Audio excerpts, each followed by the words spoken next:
Bismillahirrahmanirrahim. Assalamualaikum warahmatullahi wabarakatuh.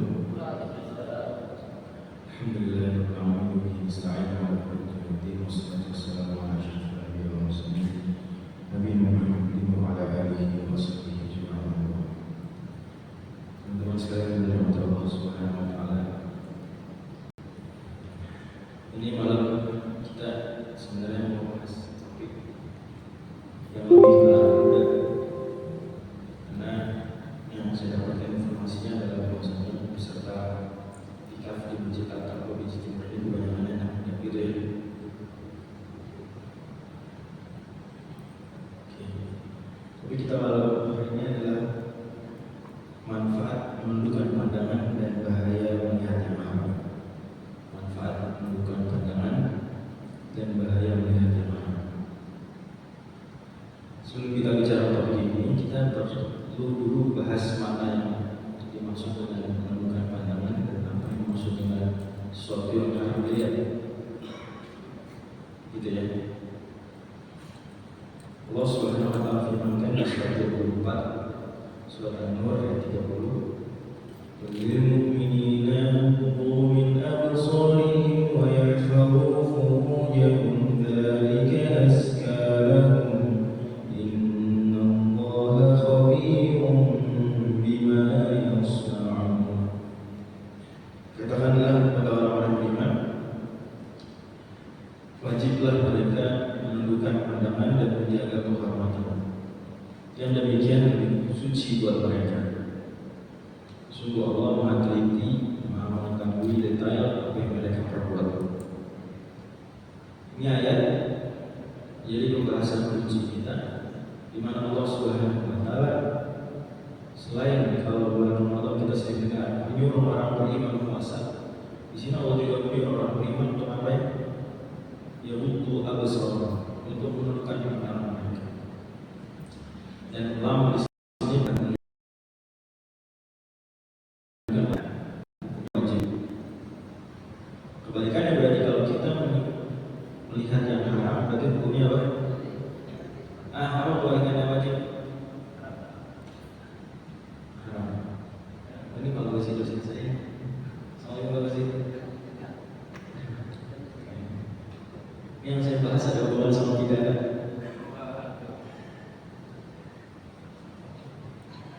Oke, jadi Allah Subhanahu wa taala mewajibkan menundukkan pandangan. Oke. Berarti dari ayat ini saja kita paham bahwasanya melihat yang haram hukumnya kebalikan menundukkan pandangan berarti haram. Dan kalau kita tahu bahwasanya melihat yang haram itu bikin dosa, berarti kalau kita menundukkan pandangan kebalikannya apa? Kebalikan dapat dosa? Berpahala. Jadi kalau kita misalnya lagi di jalanan, kemudian kita lihat di samping kita atau di depan kita ada perempuan buka aurat, kemudian kita nggak lihat, sengaja kita nggak lihat dengan kesadaran, maka itu per detiknya kita berpahala. Oke? Bisa dipahami nggak itu misalnya?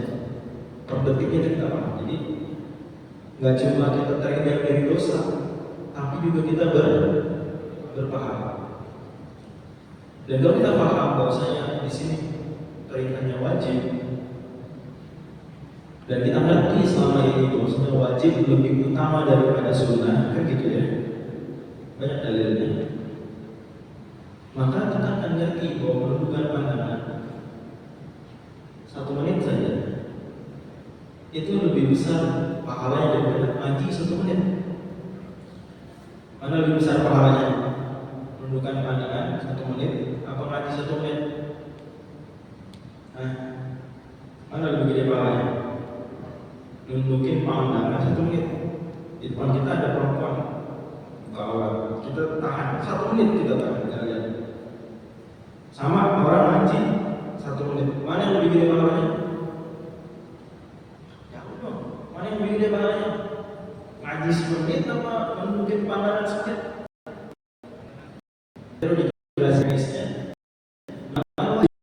Baca Quran sunnah. Wajib lebih utama daripada sunnah. Maka pertanyaannya, kalau itu Maka mungkin pandangan sambil sama baca Quran sambil mana lebih dari pahalanya? Bagi pahala yang lebih banyak.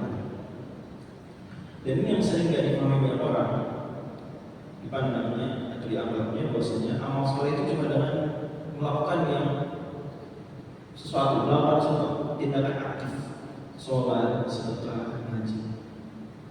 Ada enggak juga? Islam juga memberikan sisi lain, yaitu sisi meninggalkan yang terlarang. Jangankan yang haram, jangankan yang haram, yang makruh aja.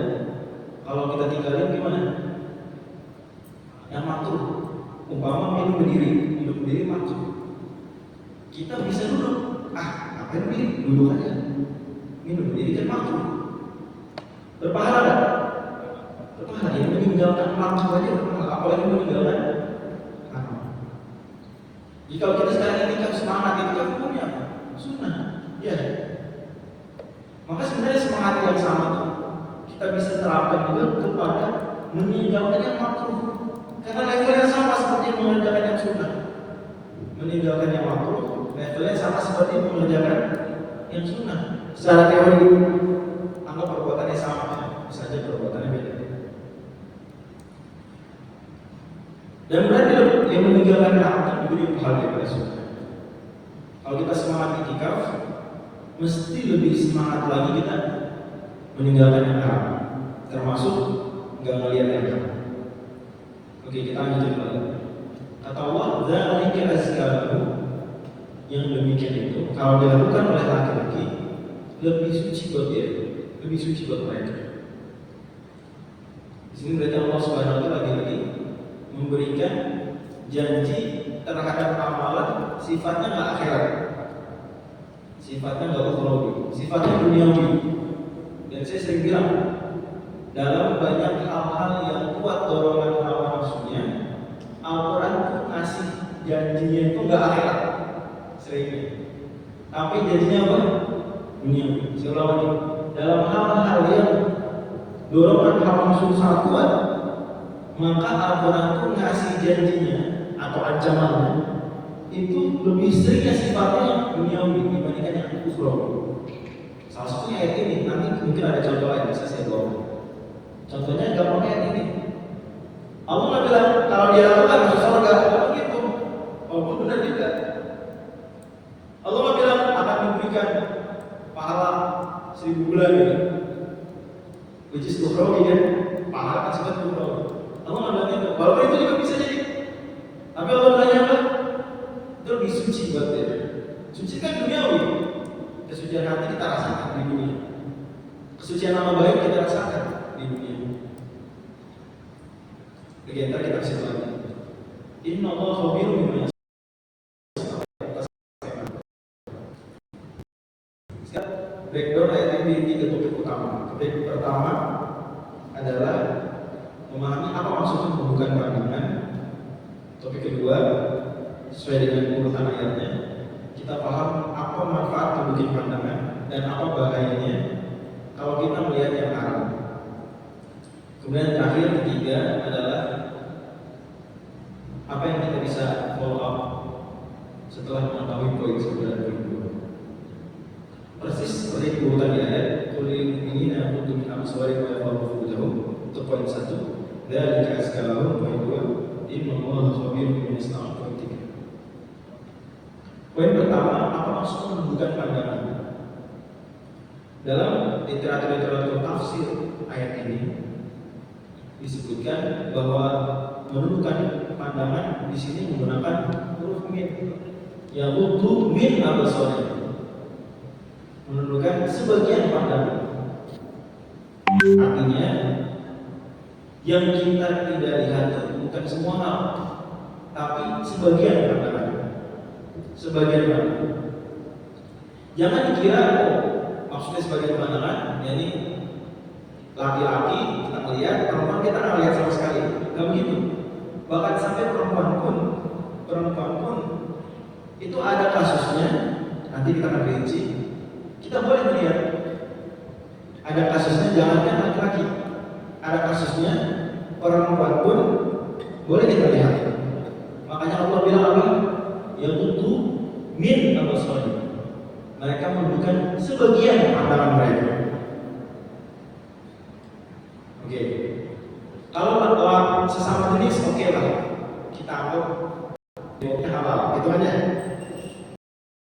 Walaupun ada kasus melihat sesama jenis bisa haram. Dan ini bahkan disebutkan para ulama di buku fikih yang paling lumayan agak dasar, misalnya Atibian. Disebutkan di situ hukum guru TPA mandangin santrinya laki-laki yang masih kecil. Hukum guru TPA ngeliatin anak TPA laki-laki, anak TPA laki-laki yang masih kecil. Itu dibahas dan ada skenario-nya itu haram. Dari sini kita paham juga, wah ternyata para ulama sudah membahas isu tentang pedofilia dan sejenisnya, bahkan dalam buku yang cukup ringkas sebetulnya, Atibian populer. Semua orang tahu lah buku ini, banyak diterjemahkan juga. Dan Islam berarti melihat kepada bahaya yang bukan kepada jenisnya. Jadi nggak bisa kita kalau lawan jenis kita berkeras-keras, sesama jenis kita berlomba-lomba, enggak. Bahkan aurat laki-laki aja nggak boleh diperlihatkan pada sesama laki-laki. Itu proporsional. Tapi kita gampangkan saja bahwa kalau sesama jenis, maka selama bukan aurat nggak apa-apa dilihat. Selama bukan aurat nggak boleh dilihat. Kalau bukan aurat, maka hanya nggak boleh dilihat kalau tadi berpotensi membawa fitnah dengan syahwat. Kita lanjut dulu ke aurat laki-laki dulu nih, agak dalam. Ustaz, kalau gitu, aku boleh nonton sepak bola? Boleh nggak nonton sepak bola? Nggak apa-apa nih, tuh Veranya kayak gini, jangan di skip sama Ustaz di bahasanya. Kenyataan, diajarin di sekolah, diajarin di HPT, aurat laki-laki dari mana-mana. Dari pusar, antara pusarnya bukan aurat, antara pusar dan lutut. Pusarnya bukan aurat, lututnya bukan aurat, itu dicamkan. Pusar dan bukan aurat, lutut bukan aurat. Oke. Berarti kan nggak boleh kita melihat dan memperlihatkan area yang antara ini. Dan memang begitu. Hanya saja dalam kasus pertandingan sepak bola, maka kita mesti aware juga bahwa di sana ada pendapat. Di sana ada pendapat bahwa paha laki-laki bukan aurat. Dan ini pendapat sebagian ulama mazhab Hambali. Minoritas memang dari sekolah. Jadi pendapat sebagian sahabat dan sebagian tabi'in. Kalau kita lihat Sahih Bukhari, kita lihat bahwa ada tentang masalah ini. Dalam pada itu, maka bagi kita memandang orang lain bermain bola laki-laki yang memperlihatkan pahanya, kita husnuzonnya yang bersangkutan mengikuti setidaknya dalam kasus ini kan boleh. Bang ulama hanya kasus itu boleh bagi orang. Tidak kita husnuzon, bisa kita lihat pemain bola muslim siapa sih? Ya, you can mention siapa, Karim Benzema, Muhammad Salah, Mesut Ozil. Nah itu kan gimana mereka? Karim Benzema madzhab Maliki, gitu kan, kita bisa tebak-tebak. Muhammad Salah mungkin madzhabnya Syafi'i, Mesut Ozil mungkin Hanafi. Kan mereka nggak ada yang hafal itu. Maka kita usul saja, oh mereka mungkin ikut dalam kasus ini setidaknya mendapat ulama yang membolehkan memperlihatkan paham. Tapi kita yang yakin bahwasanya melihat paha itu tidak boleh dan paha adalah aurat, maka kita nggak boleh. Nggak boleh. Apa? Nggak rugi. Nggak rugi. Sekarang gampang untuk tahu skor, bisa lihat angkanya. Nanti kayaknya nama golnya close. Kalau memang nggak bisa, harus lihat video. Maka saat nonton video jangan lihat paha, fokus jangan lihat paha. Setidaknya takwa yang bisa kita lakukan. Bisa dimengerti kan ya? Bisa dimengerti. Jadi kalau kita memang yakin nggak paha aurat dan memang bagus kita dididik anak kita, bagi juga itu dia keputusan Muhammadiyah. begitu konsisten. Maka kita ajarin nggak boleh pulang. Oke, lanjut. Itu laki-laki. Sekarang perempuan. Sama pembagiannya dua, aurat dan bukan aurat. Lagi-lagi kalau aurat, maka haram meskipun dilihat tanpa syahwat. Melihat aurat itu nggak boleh meskipun tanpa syahwat. Misalnya aurat perempuan apa? Dalam fatwa tarjih dan juga ada di putusan, aurat perempuan itu seluruh tubuhnya kecuali wajah dan telapak tangan. Well known. Jadi pendapat mayoritas ulama. Ada lagi sebagian ulama bilang aurat perempuan termasuk wajah, seperti mazhab Syafi'i, mazhab Hanafi begitu. Tapi kita pegang saja pendapat mayoritas ulama bahwa wajah dan telapak tangan bukan aurat. Berarti rambut aurat itu rambut perempuan. Rambut perempuan aurat. Maka kalau kita punya teman sekelas atau lihat di jalanan atau lihat di YouTube atau di Instagram atau medsos lainnya perempuan melihat rambutnya, maka rambutnya nggak boleh dilihat. Rambutnya nggak boleh diapain? Nggak boleh dilihat. Kenapa nggak boleh dilihat? Kenapa nggak boleh dilihat? Karena aurat. Karena aurat. Simpel aja. Meskipun rambutnya jelek, rambutnya nggak boleh dilihat. Bahkan anda yang perempuan botak, kita nggak boleh lihat kepalanya, karena kepalanya ini apa nih? Aurat, itu botak. Contoh lain aurat apa misalnya perempuan? Nah, suara bukan aurat. Nanti kita mungkin boleh singgung, tapi sebenarnya kita malam ini topiknya kan spesifik melihat ya. Tapi suara literally bukan aurat kan? Hanya mungkin 1% ulama yang bilang itu aurat. Disebutin oleh Imam Suyuti dan Al-Hasan al-Basri. Tapi kita itu potong topiknya, karena kita bahas melihat yang haram, nggak bahas mendengar. Apa misalnya? Selain rambut apa yang biasanya diperlihatkan perempuan? Betis sih parah sih. Nanti sama kalau betis sebenarnya, betis, benar. Saya zaman saya sekolah itu anak sekolahan masih belum ada rok panjang. Kalau rok panjang ini jilbaban. Kalau nggak jilbaban roknya nggak panjang. Walaupun alhamdulillah saya SMP 1 SMA 1 itu sering ada razia rok kalau di atas lutut. Nah, berarti kita kalau ada teman sekolah atau gimana lah, kita nggak boleh betis, nggak boleh betis. Leher, nggak boleh lihat leher.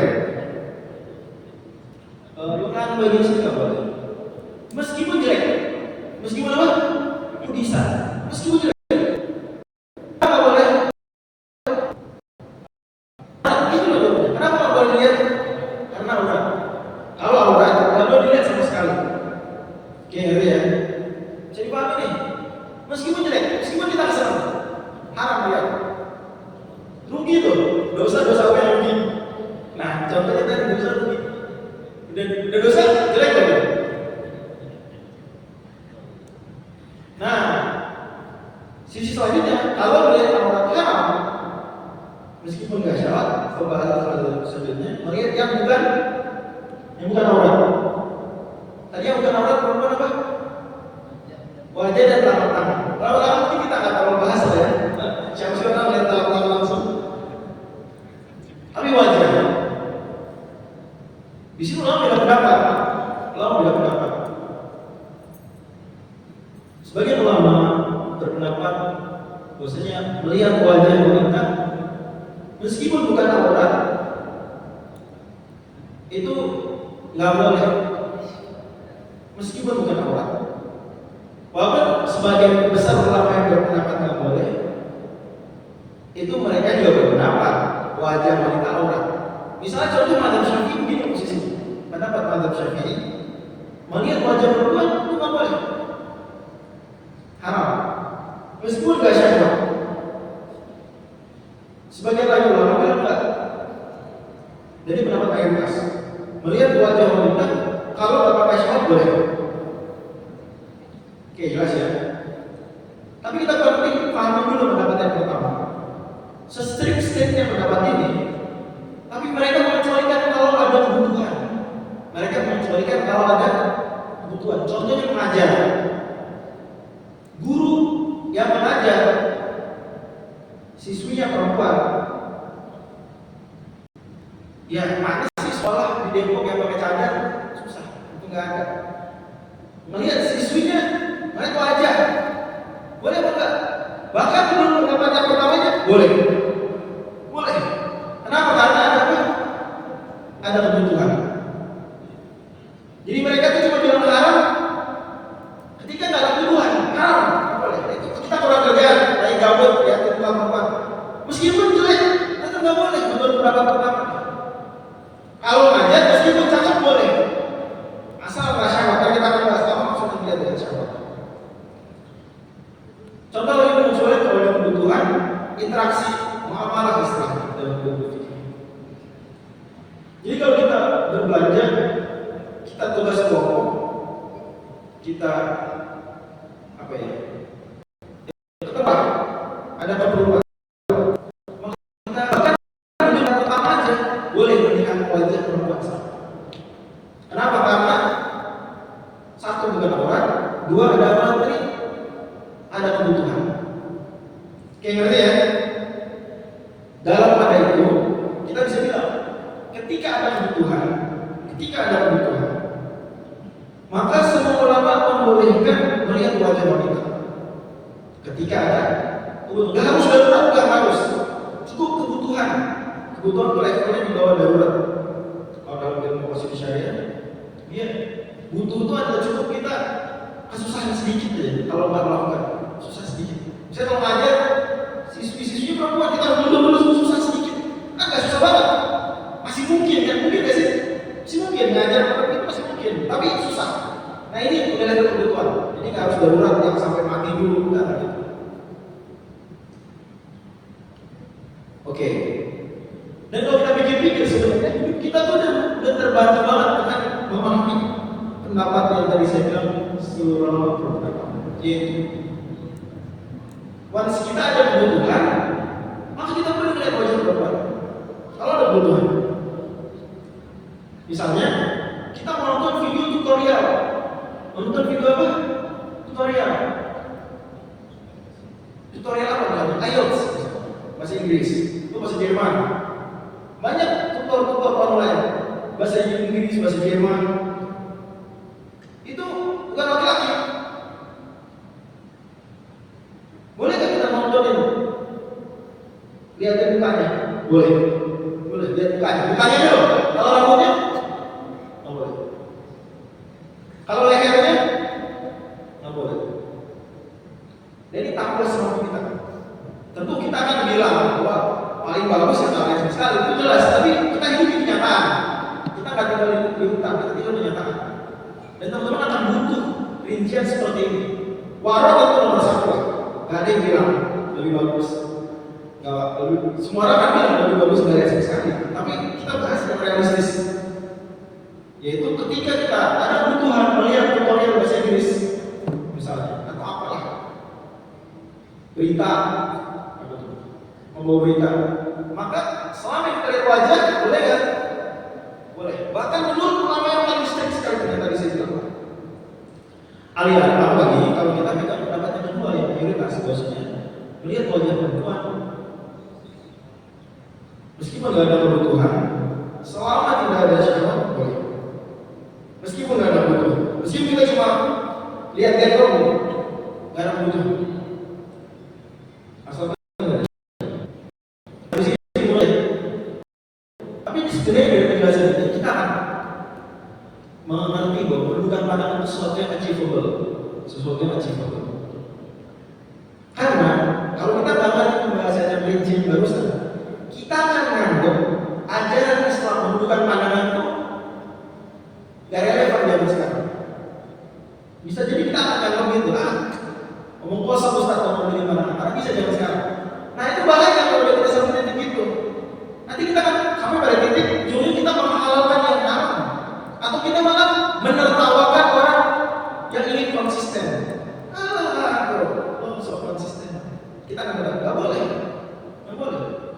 Dan kadang kita nanti ternyata kok realistis kok ternyata aturannya nggak ngawal nggak sehalus itu aturannya. Malah kita kan lebih semangat ngamalin, ya nggak? Kita kan lebih nganggap Islam itu agama yang akhir zaman, agama zaman kita, agama zaman dulu, agama yang relevan bahkan buat anak muda di kota Depok atau di kota metropolitan lain. Kita nggak apa lagi kita anggap ajaran ini cuma ajaran akademis, kayak gini cuma ajaran pesantren. Enggak, ini ajaran kita semua. Kita semua amalin ya, kita berusaha. Jadi saya ulang, bahkan kita pakai pendapatan paling ketat sekali. Kalau ada kebutuhan boleh melihat wajahnya. Jadi mengerti ya? Oke. Lanjut, step berikutnya. Tadi ada variabel. Kalau melihat bahkan yang wajah dengan syahwat nggak boleh. Bahkan di buku fikih lebih tegas lagi. Bahkan yang bukan wajahnya, kalau dengan syahwat nggak boleh. Umpama di pangkat full cover, ya full cover, benar-benar nggak kelihatan. Even wajah sedikit juga kelihatan. Kalau melihat mungkin pakai syahwat, itu haram.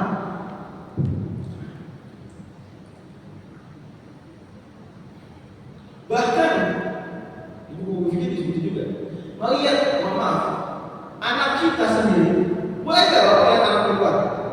Boleh kan? Anak perempuan nggak boleh itu boleh, dia kan suka rambut yang baik itu boleh. Tapi kalau dia syahwat, anak perempuan pun nggak boleh lihat. Makanya sebagai buku fikih disebut lagi, oh ibu kita aja, ibu kita kalau kita lihat ibu kita dengan syahwat nggak boleh. Ngerti ya? Berarti dari sini kita ngerti variabel bisyahwah melihat dengan syahwat itu variabel yang kunci, sangat berpengaruh. Bahkan sesuatu yang awalnya halal jadi haram gara-gara ini. Melihat ibu kita kan boleh, bahkan kita masuk bakti kita melihat ibu kita. Tapi kalau pandangan udah masuk variabel dengan syahwat, itu menjadi dosa. Bahkan sekali fikih, sekalipun ke anak perempuan. Dan sini kita ngerti banget betapa para ulama sudah mengantisipasi apa yang mungkin kita dapatkan di berita-berita zaman sekarang. Hari ini kita dapat berita ayam apa yang namanya, ya itulah Allah dari. Ini ada dosen saya, dosen asas pidana, Pak Muzi. Beliau yang mengerti soal pidana, dia juga suka nanganin kasus-kasus pelecehan seksual di kampus. Jadi variabel di syahwat itu penting, dia mempengaruhi bahkan yang halal jadi haram. Oke. Apa yang maksud dengan bisyahwah? Yang maksud syahwat? Makna kemudian dia menikmati secara sadar, terus-terusan. Menikmati secara sadar, terus-terusan. Bahasa Arabnya al-ladzuh. Jadi nggak harus melihat dengan syahwat itu, mohon maaf, ada sesuatu dari tubuh kita yang bereaksi, nggak harus. Bahkan ini ada orang, maaf, impoten, yang dia udah nggak jantan lagi, dia tetap bisa kena pasal ini, yaitu ketika dia melihat, menikmati secara terus-menerus. Cakep banget ya. Nggak ada bereaksi, pada dia biasa aja, nggak ada bereaksi, nggak ada tekan, nggak ada yang berubah gitu, nggak, biasa aja. Apalagi dia mungkin penyakitan, mau gimana juga nggak ada bereaksi ya. Dia mesti minum obat sesuatu dulu dia bereaksi. Tetap, karena poinnya bukan, maaf, yang reaksi tubuh itu enggak, tapi poinnya adalah dia menikmati secara terus-menerus. Nah, dari kata menikmati secara terus-menerus, di situ kita ngerti banyak hadis yang bunyi gini. Salah satunya hadis Nabi kepada sahabat mulia Ali bin Abi Thalib, la tusbi'in nadratan fa inna laqabuna wa laysa taqathaniya. Janganlah kamu iringin satu pandangan dengan pandangan yang lain, karena yang pertama buat kamu, yang kedua bukan. Hadis riwayat Abu Dawud. Dari hadis ini kita dapat juga penguat apa yang didefinisikan para ulama tadi tentang konsep kebenaran syahwat. Artinya kalau kita melihat di jalan, syahwat, tapi terpalingkan, kita nggak dianggap melihat dengan syahwat. Kita belum dosa. Secara teori kita belum dosa.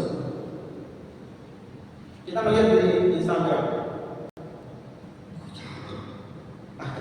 dosa, haram. Maka kita belum kena pasal, belum kena larangan. Karena melihat, menikmati sesaat dan terus itu memang sesuatu yang akan kita jumpai di kenyataan. Dan Islam bukan agama yang jauh dari kenyataan. Islam agama sangat nyata, sangat realistis, sangat moderat, gak ekstrim kanan, gak ekstrim kiri. Tapi kalau kita bicara dengan perempuan cakep atau apalah kita lihat, kemudian kita nikmatin secara terus-menerus, maka kena kita keharaman. Atau video, oke? Sampai sini jadi mengerti nih. Nanti boleh bertanya untuk mungkin ada beberapa hal yang dijelaskan. Kita lanjut poin berikutnya.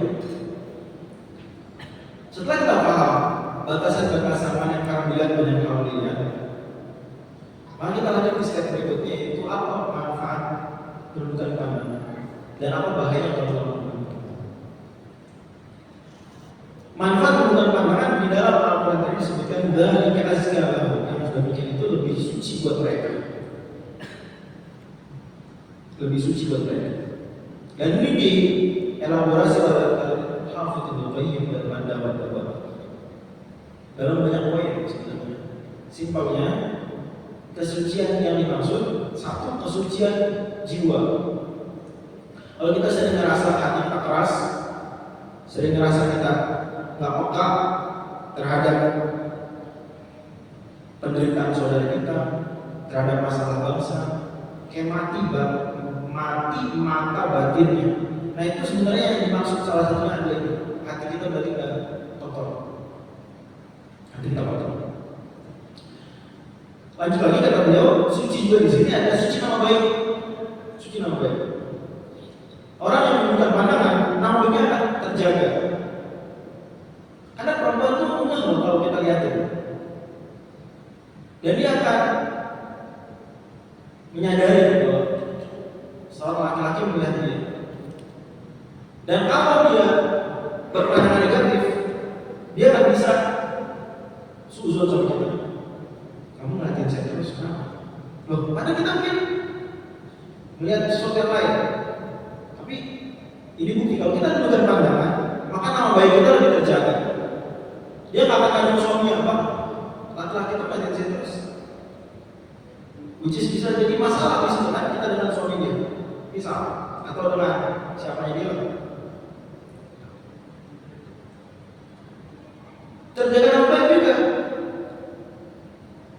Karena dengan kita menundukkan pandangan, sebetulnya perempuan lebih respect pada laki-laki yang menundukkan pandangan. Pernah viral, ini gambar aja, mungkin kita butuh pembuktian yang agak real gitu ya. Viral videonya Muhammad Salah waktu diwawancara sama reporter atau presenter, cakep gitu ya ceritanya, perempuan, gak pernah juga, ya orang Inggris lah kayaknya, misalnya. Nah, si Muhammad Salah gimana nih? Waktu di wawancara, pernah lihat videonya nggak? Nggak pernah lihat videonya. Pokoknya singkat cerita, Muhammad Salah dia jawab tapi nggak ngeliatin si perempuan. Oh itu viral dan banyak komentar positif, termasuk dari perempuan. Ada nggak di sebagai ulama perempuan ngelamar laki-laki, gara-gara laki-laki ini diawasi sama dia selalu bagaimana. Dan mungkin zaman sekarang bisa ketika banyak sekali fuckboy, maka perempuan akan nyari laki-laki yang berakhlak baik. Dan salah satu parameter akhlak baik itu dia bisa mengendalikan diri. Logika si perempuan, kalau dia aja bisa nunjukin pandangan dari saya karena belum jadi istri, maka nih cowok nih khawatir jadi suami karena dia akan nunjukin pandangan juga nanti dari perempuan lain yang bukan istri. Ngerti gak? Ya Ini ada perempuan nih, perempuan. Kita dudukin mana dari dia? Pikiran logisnya adalah dia akan bilang dalam hati ini, laki-laki ini dudukin pandangan dari saya, karena saya bukan istri dia. Berarti buat itu cowok jadi suami itu. Karena kalau ada saya jadi suami dia akan dudukin pandangan dari perempuan lain yang bukan istri. Dan bisa ditarik kesimpulan kebalikan. Perempuan ini akan bilang, ini cowok melayani saya terus, padahal saya bukan istrinya. Gak layak menjadi suami. Nanti kalau saya nikah sama dia, terus ya, coba terus ya. Nanti kalau saya nikah sama dia, ini ngajarin aja juga yang bukan istri. Nanti ya, nanti gak? Ini benar kata Allah. Dari kasih sekarang, mungkin pandangan itu lebih suci buat laki-laki. Lebih suci buat laki-laki. Oke. Dari sisi kesehatan pun Ibnu Qayyim sebetulnya sebutkan. Tapi biasanya orang tahu yang karena dia pakar kedokteran juga punya sebagian tengah dari zaman terbikin terpisah nanti guna bau kedokteran ala nabi. Tapi kita kutip saja pakar-pakar kesehatan zaman sekarang. Ini ada penelitian di sini tahun 2012. Profesor Wilson, Profesor Berger, Profesor Prisman bikin penelitian bahwa laki-laki yang melihat yang haram itu rentan nanti mengalami disfungsi seksual. Jadi gampangnya kejantanannya jadi berkurang. Karena dia terlalu sering mendapatkan rangsangan-rangsangan yang haram. Maka nanti dapat rangsangan yang halal jadi nggak bereaksi atau lemah reaksi. Maka kalau kita lihat akhir zaman banyak produk-produk obat-obat kesehatan terkait ini, itu kita perlu menyadari ada hubungan berhubungan dong. Makin banyak laki-laki melihat yang haram, makin lemah kejantanan mereka, dimanfaatkan oleh produsen obat-obat tertentu tadi. Penelitian lain, ini mungkin agak terkenal, bisa dikutip, yaitu Dr. Peter Bock dan Michael Privara. Ini bikin penelitian bahwa melihat yang haram itu melemahkan otak. Efeknya mirip-mirip seperti kalau orang mengonsumsi kokain atau yang ada di bawahnya. Kokain itu salah satu jenis narkotika. Jadi mereka scan otak orang yang sedang melihat aurat, kemudian dia hasilnya sama seperti hasil scanan otak yang sedang mengkonsumsi narkotika tadi. Melemahkan otak. Menarik lagi, ada tambahan, itu membuat makin sedih dan depresi. Jadi kalau kita melihat tren belakangan anak-anak muda banyak yang mengalami penyakit mental, depresi. Sebagai muslim kita harusnya tersadar dulu poin ini. Oh jangan-jangan ini efek anak-anak muda sekarang kayak gak ada remnya lagi terkait dengan memandang. Dan itu bisa kita pahami konsep sederhana gini. Kita kalau lihat sesuatu yang bagus, kita punya naluri apa ya? Jadi kita lihat apa yang bagus. Apa kita inginkan dari yang bagus? Apa ngomong aja, nggak masalah. Biasanya orang mikir apa? Kaki bagus banget. Mikir apa biasanya selanjutnya? Pengennya punya, ya kan? Benar ya? Kita pengen menikmati. Ini mah kalau punya, lihat bagus. Rata-rata punya bagus. Nah, termasuk lawan jenis. Gak apa-apa. Berani aja saya katakan.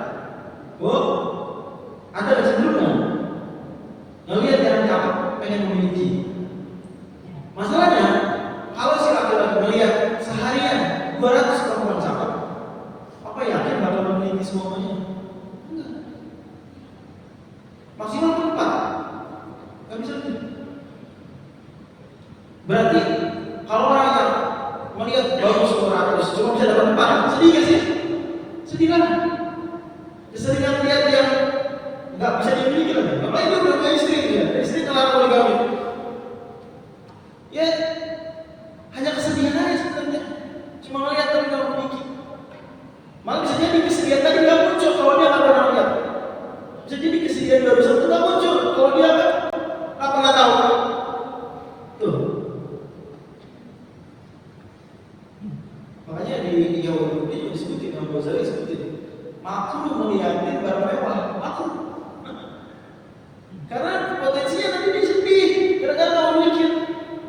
Zaman sekarang kita senang nonton video YouTube ngeliatin rumah mewah, mobil mewah. Sebenarnya itu makruh kalau di movie. Yang lebih seperti makruh. Karena dah di situ juga lihat yang lebih rendah. Kita ngeliatin atas dulu. Apakah kita sosialnya nanti? Ya juga. Sedih memang sedih. Depresi sedih. Itu kita yang laki-laki sedih. Gak bisa memiliki. Apalagi kalau kita sadar diri kita jelek, cakep, ngajak jelek. Mungkin itu masih ngeliatin terus sih. Bener jadi orang bertahu kan bikin makanan, dia bahagia. Dan banyak suka perempuan itu. Kita harus jujur aja sama diri sendiri, gak usah. Ya memang aturan Islam juga kita sadar bahwa aturan Islam itu kan Allah yang ngatur. Allah yang nyiptain kita, Allah sayang sama kita, Allah tahu kita. Gak wajib kita itu beribadah. Maka badan kita sebenarnya gak cocok dipakai untuk maksiat, itu gak cocok. HP nih, mau sebagus apapun, dia dibuat oleh Steve Jobs. Itu buat fungsi tertentu kan, untuk handphone misalnya. Kalau digunakan bukan untuk yang tujuan diciptakan atau dibikin di HP, nggak beres, HP yang rusak. Misalnya HP bikinan Steve Jobs dipakai ngulek sambal, rusak nggak? Kenapa?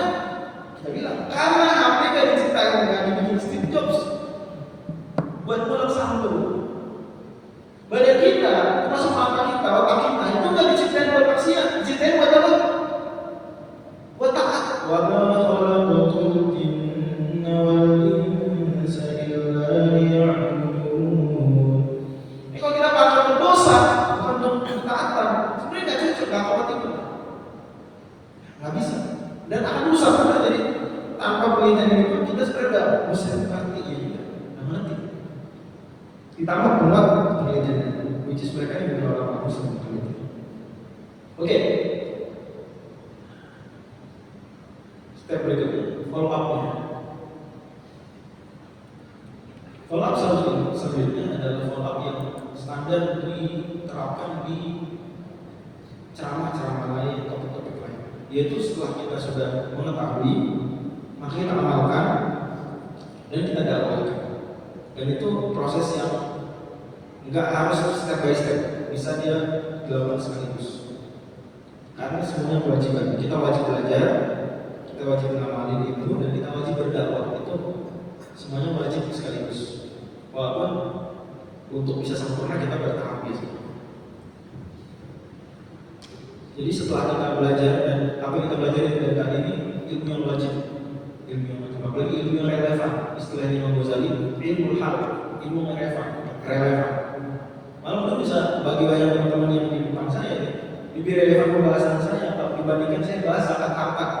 Gak relevan. Audiensnya anak-anak muda mungkin nggak begitu relevan. Tapi kalau saya bahas ini itu banget, bahkan bapak-bapak akan ambil manfaat. Istilahnya ilmu hal, itu ilmu yang fardu ain. Jadi kalau usah rugi, dan tadi nggak tilawah, nggak usah merasa rugi. Karena kita pelajari lebih gede pahala daripada tilawah. Kalau kita tahu, maka kita amal. Dan tadi sudah berarti amalnya ternyata achievable. Yaitu kita kalau keluar sekarang dan ada perempuan cakep, kita jangan terus saja. Dan nggak benar yang dibilang sebagian orang bahwa kalau udah melihat yang haram, jangan jadi. Nggak benar. Jadi cara itu sekali pandang tuh bukan pakai satu kedipan. Jadi kalau yang haram kata orang kan ada yang bilang mudah-mudahan bercanda saya serius. Jangan kedip. Kenapa kalau kedip? Jadi haram di situ. Nggak benar, karena senabroh di situ itu sekali melihat, bukannya sekali nampak tanpa hanya. Jadi Sesaat kita sadar menikmati, kita paling gitu ya. Atau aurat, kalau aurat nggak harus nikmat gitu. Aurat, cukup kita melihat aurat. Oke, itu sekarang itu ya HP yang itu. Ya. Dan kalau merasa diri masih butuh proses belajar, mungkin bisa lebih akhir start belajar medsos misalnya untuk proses belajar. Tapi tenang aja, medsos tadi kita sudah paham batas-batasannya, jadi nggak paham. Karena kita bisa mengambil manfaat dan menghilangkan beban. Step berikutnya atau masih dalam pengamalan ini, maka kita kalau satu ketika terjatuh, kendor menjaga diri kita harus istighfar. Jangan sampai kita ketika salah menganggap boleh, jangan sampai. Mendingan kita admit ngaku itu salah dan tobat dibandingkan apa? Bilang nggak apa-apa. Bahkan lebih gede dosa menggampangkan dosa daripada menjadi. Lebih gede dosa menganggap halal dosa daripada ngerjain dan yakin halal. Karena kalau kita ngerjain dan kita anggapnya boleh, itu lancang sebenarnya. Dua kali lagi, lancang melakukan dan lancang melawan Allah. Allah bilang haram, Allah bilang enggak halal ya Allah. Itu lancang dua kali. Dibandingkan si pelanggar tapi sadar, ya Allah saya salah, itu haram. Saya paham ya. Jadi salah satu penerapan kehidupan kita kalau terjatuh pada yang haram, jangan membenarkan perbuatan kita. Kita akhirnya salah, istighfar. Dan bersyukurnya adalah bahwa hal seperti ini ketika kita tobatin itu berubah dosanya ini pahala tobat. Sebagaimana Allah Subhanahu wa taala sebutkan di surat An-Nufal di halaman terakhir, illa man taba wa amana wa amila shalihan fa ulaika yubaddilu Allahu sayyi'atihim hasanat. Kecuali orang yang bertobat, beriman dan beramal soleh, setelah itu maka mereka orang-orang yang akan kami ganti dosanya dengan pahala. Ini misalnya sehari dia melihatkan 10 perempuan secara haram, terus di akhir hari tersebut atau pokoknya setelah menjalankan dosa dia bertobat, maka dosa-dosa tadi akan berubah menjadi pahala. Itu pahala apa? Pahala tobat. Kita harus bersyukur dan jangan pernah nunggu tobat tuh nanti dulu banyak dulu dosa baru tobat. Enggak.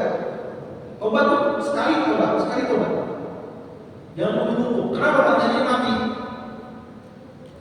Dan enggak tercela. Orang yang tobat serius tobatnya memenuhi 3 syarat. Mungkin yang saya kita bahas sedikit tobat. Kemudian terjatuh lagi enggak tercela. Lebih tercela orang yang menunda tobat. Karena menunda tobat itu sendiri sudah kesalahan. Jadi tobat itu harus segera. Dia tidak berarti dosa. Oke. Dari sisi dakwah bagaimana? Dari sisi dakwah, sebagian orang itu punya prinsip ini, bukan prinsip sebenarnya, kesalahpahaman bahwa yang boleh berdakwah itu cuma orang yang soleh. Kalau nggak soleh nggak boleh dakwah. Ini keliru. Karena dakwah ketika ada dimensi nahi munkar itu hukumnya fardhu ain. Nahi munkar itu fardhu ain. Let's say fardhu kifayah pun dalam kondisi cuma dia atau cuma beberapa orang di tempat itu, jadi fardhu ain atas. Maka kalau dia tinggalkan berdakwah, sebenarnya dosa 2 kali, dosa dia sendiri dan dosa peduli sama masyarakat, dosa menahi munkar. Ada lagi kesalahpahaman yang lebih banyak terjadi, yaitu begini. Kita memang nggak harus sempurna untuk nahi munkar. Tapi kalau kita mau nahi munkar dalam isu A, kita nggak boleh dosanya dalam isu A. Kita dosanya dalam isu B aja. Misal, kalau mau menegur jangan buang sampah, kita nggak boleh buang sampah sembarangan. Misalnya ada orang buang sampah sembarangan, kita melarang, woi jangan buang sampah sembarangan. Maka kata orang yang salah paham ini, kita nggak boleh sendirinya juga buang sampah sembarangan. Tapi kita boleh sendirinya juga bakar hutan. Karena yang saya larang kan nggak bakar hutan, yang saya larang apa? Buang sampah sembarangan. Saya nggak buang sampah sembarangan. Saya layak melarang orang supaya jangan buang sampah sembarangan. Adapun saya buang tetap bakar hutan, itu urusan lain. Tapi saya nggak boleh melarang orang bakar hutan. Kenapa? Saya sendiri masih bakar hutan. Ini ada kesalahan level 2 nih. Masih mending daripada yang pertama. Yang kedua ini dia masih mengakui setiap orang wajib nahi munkar. Tapi nahi munkarnya nggak boleh di topik yang dia sendiri masih belum benar. Ngerti nggak maksudnya? Ngerti nggak? Ini banyak banget sebagai ustaz nggak berpandangan begitu. Setidaknya bukan secara teori, secara praktek. Dia nggak mau bahas tentang dalam pengajian yang dia sendirinya masih struggling soal itu. Jadi bahaya kalau dibiarkan. Secara mazhab salah. Secara mazhab salah. Karena bukan syarat nahi munkar. Kita tuh harus bersih dari dosa. Bahkan bukan syarat juga kita harus bersih dari dosa yang kita larang. Bukan syarat. Allah firmankan dalam surat Al-Maidah, "Kanu la yatanahawna 'an munkarin fa'aluhu labisa ma kanu yaf'alun." Mereka wahai Israel berbicara tidak saling nahi munkar dari kesalahan yang mereka sendiri perbuat. Sungguh buruk perbuatan mereka. Jadi Allah memecah Bani Israil karena mereka tidak saling nahi munkar satu sama lain. Oke? Biar lebih jelas, saya ambil 2 contoh disebutkan para ulama. Contoh pertama, contoh dalam tafsir Ibnu Katsir. Kata Al-Hafidz Ibnu Katsir, kalau ada sekelompok orang sedang mabuk,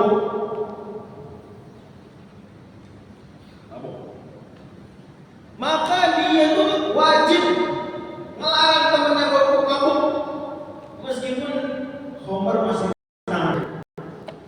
Kalau maka dia wajib nih, setiap orang itu wajib ngapain? Melarang temannya mabuk meskipun bir di tangan dia. Lu jangan mabuk lo. Sendiri kan masih pegang miras. Lu jangan mabuk. Kalau dia melakukan itu, dia nggak nahi munkar, dia tetap mabuk-mabuk diam-diaman aja. Maka dosanya 2. Dosa apa aja? Dosa mabuk dan dosa nggak melarang teman mabuk. 2 dosanya. Gitu nih. Jadi bukan disyaratkan untuk melarang orang supaya jangan mabuk, lu nggak boleh mabuk juga. Enggak gitu. Bahkan even lu lagi mabuk wajib. Nahi munkar wajib. Dosa double kalau enggak. Oke, contoh pertama udah bikin kita makin mikir ya, dan evaluasi diri. Contoh dulu lebih ekstrem dan lebih unik. Contoh dibawakan Imam Ghazali dalam Ihya Ulumuddin. Ada dulu ini. Ini kita nanti dulu ke OV-nya. Jadi sudut pandangnya bahwa dalam mazhab Syafi'i yang itu merupakan mazhab Imam Ghazali dalam fikih. Tadi apa saya bilang pakai cadar wajib. Dan dalam mazhab Syafi'i pakai cadar wajib. Oke.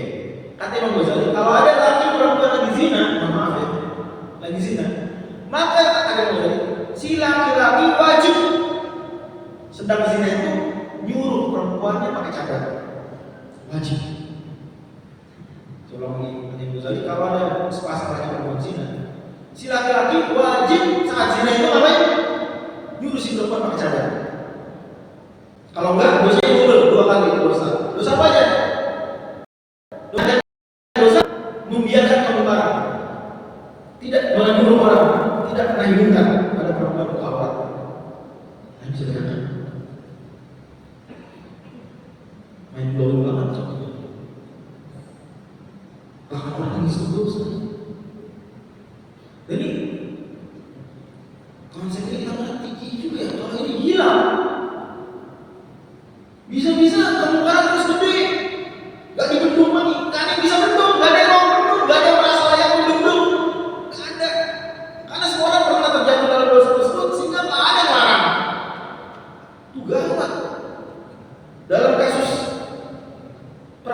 bebas itu bahaya. Apalagi kasus korupsi misalnya, gara-gara semua pejabat pernah korupsi, gak ada yang berani melarang korupsi. Gara-gara semua pejabat pernah suap, gak ada yang berani melarang suap. Gak boleh. Even pernah suap, even sedang suap, wajib melarang suap. Even sedang korupsi, wajib dia ikut aktif dalam gerakan anti korupsi. Bos takut dibilang munafik? Justru perangai munafik dan yang bukan perangai munafik. Ada orang dia sendiri masih struggling dan dia peduli sama masyarakat, itu bukan kemunafikan. Dan pada akhirnya Allah SWT itu Allah akan bantu dia itu memperbaiki diri. Jadi dengan dakwah itu akan makin baik sesuatu. Allah SWT di surat Al-Ahzab ayat 10, ya ayatnya terkenal sebelum baca Fatihah.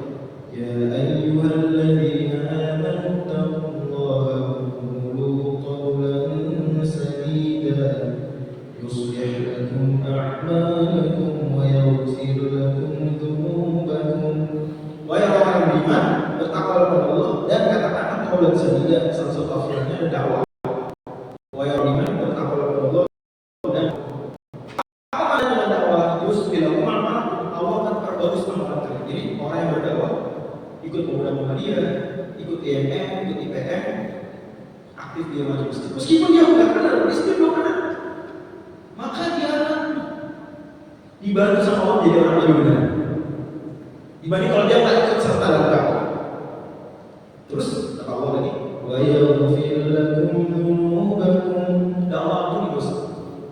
Keliruan dia Allah ampuni dengan karena dia berdoa. Jadi benar-benar dengan begini kita nggak boleh stop berdakwah.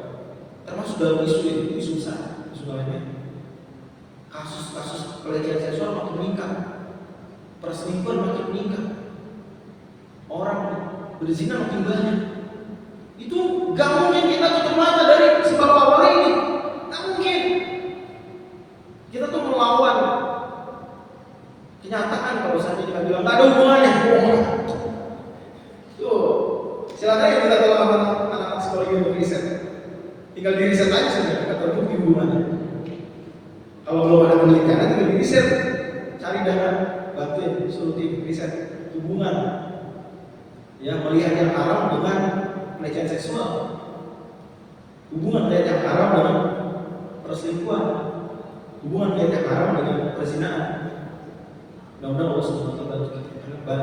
Bangsa bisa hancur. 2045 emas, Indonesia emas 2045 itu bisa tak terwujud.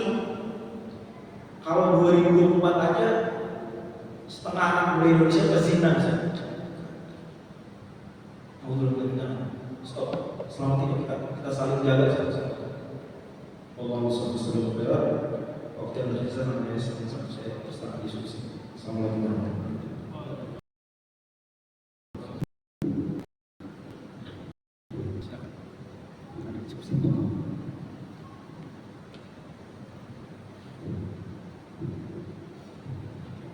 Baik, ada yang ditanyakan setelah mendengar materi yang disampaikan?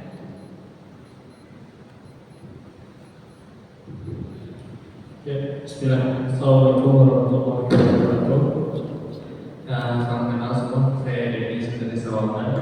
Awalnya saya ucapkan terima kasih kepada Ustaz Al-Fajri atas materinya yang sangat terutama untuk anak muda. Terus juga saya ucapkan terima kasih atas penyelenggaraan itikaf oleh HMMI Timur. Terima kasih.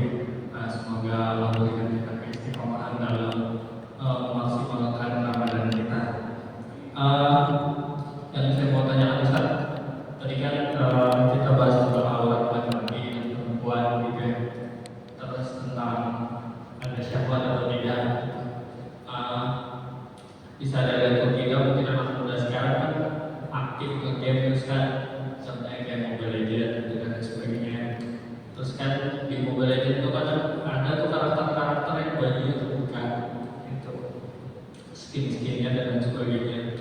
Terus kita main gitu, mungkin kita pakai karakternya yang biasa ya, monster atau apa gitu. Cuma kan kita lawan main kita pakai karakter yang tertentu. Walaupun kita tidak punya syahwat, maksudnya main itu tak bersyahwat gitu, misalnya. Bagaimana hukumnya? Terus juga kalau misalnya anime gitu kan, ada yang ikutin anime dari kecil gitu, itu sampai sekarang yang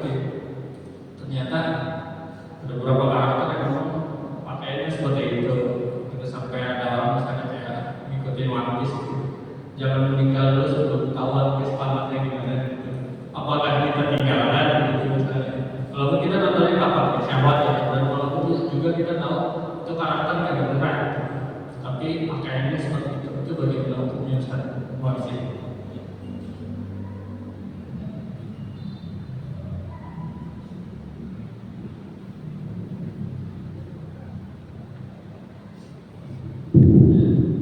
Pertanyaan seperti ini, jawaban standar para ustadz mungkin akan bilang, kalau gitu nggak boleh baca One Piece, kalau gitu nggak boleh main Mobile Legends.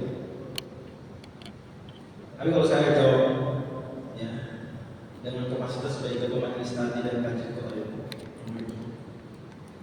dengan kapasitas saya sendiri ngerasain hidup sebagai anak SMP negeri, SMA negeri, kuliah PTN.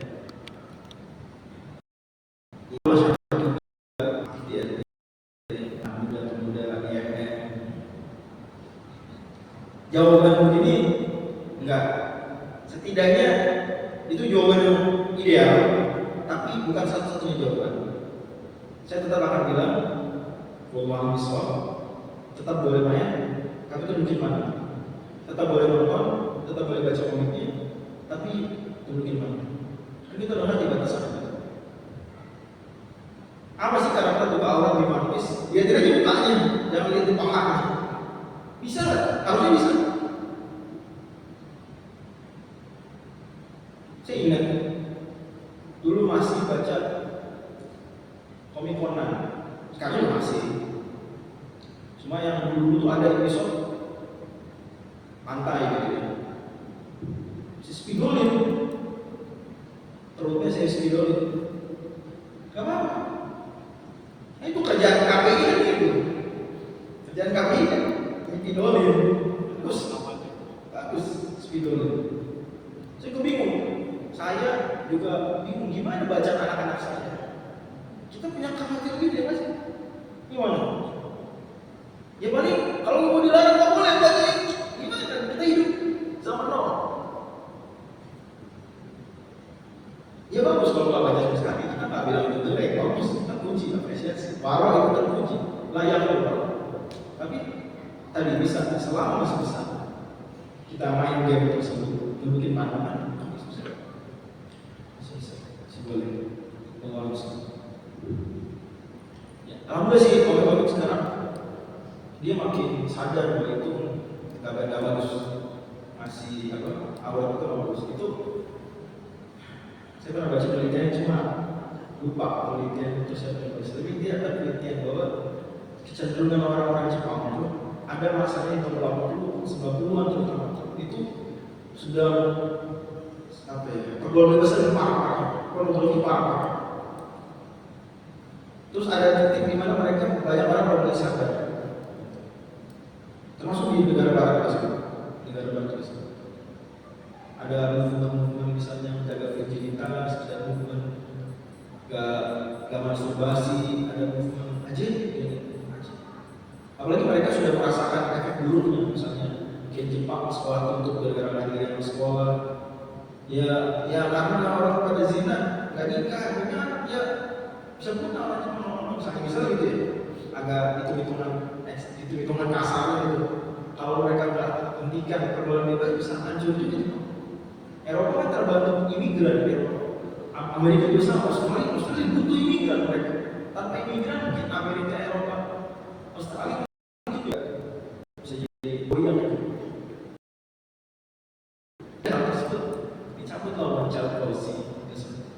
ini ngerti kita, memang cocok lah. Allah ciptain manusia kan untuk ibadah. Ini kalau dipakai ibadah untuk maksiat, ya nggak cocok, rusak kan.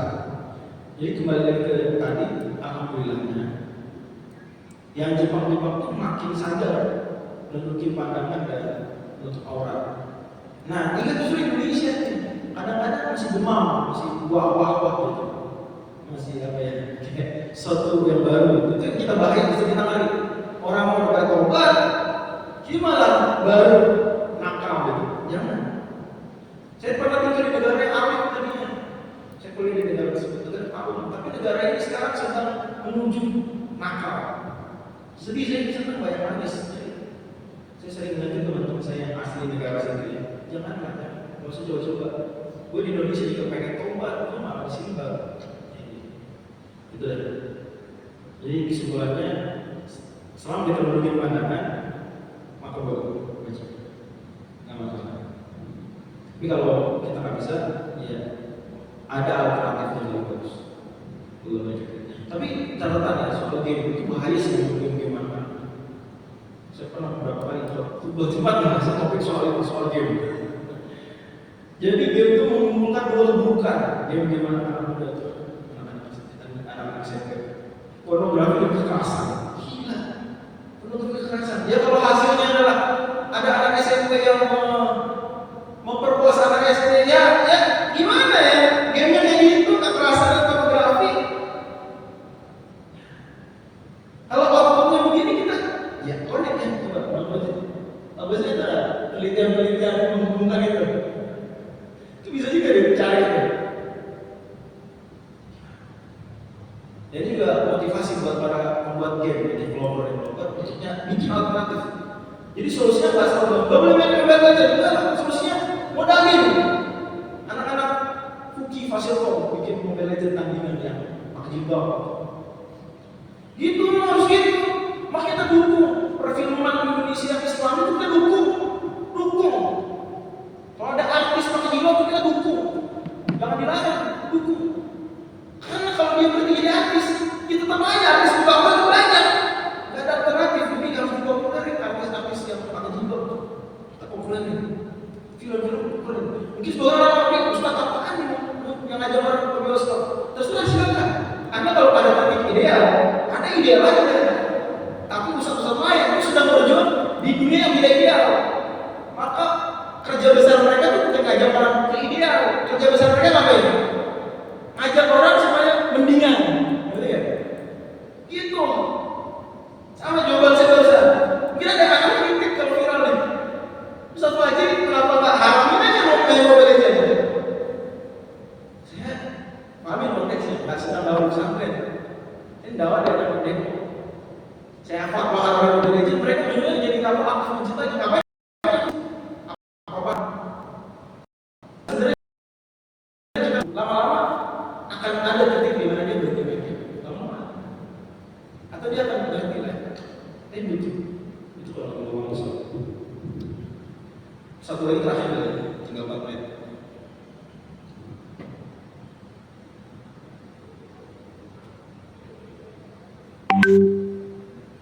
Ada lagi?